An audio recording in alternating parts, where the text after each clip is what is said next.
Meanwhile, the ongoing Hong Kong protests are increasing the tensions between the local government and the Chinese government. It's just a matter of days. The protests will in fact enter into their 4th month, and there is still no solution in sight.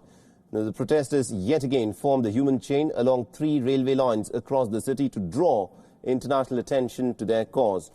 Now, the campaign that's been called the Hong Kong Way has been inspired by a large-scale demonstration 30 years ago in the 3 former republics of the Soviet Union.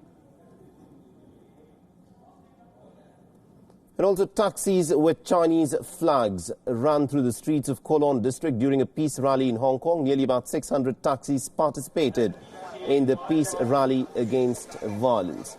The rally was organized by the Hong Kong Taxi Drivers and Operators Association. The taxi parade aimed at urging the Hong Kong community to jointly oppose violence and restore social order as soon as possible.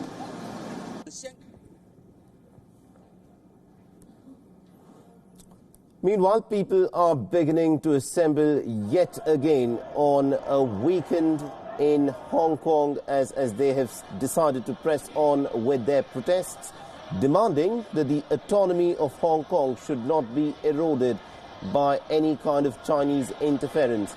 Remember, the protest, of course, started off at a time when Carrie Lam, the chief executive of Hong Kong, appointed by China, had sought to introduce a very controversial extradition bill in Hong Kong, under which a resident of Hong Kong could have been extradited and could have been tried in China under the Chinese law.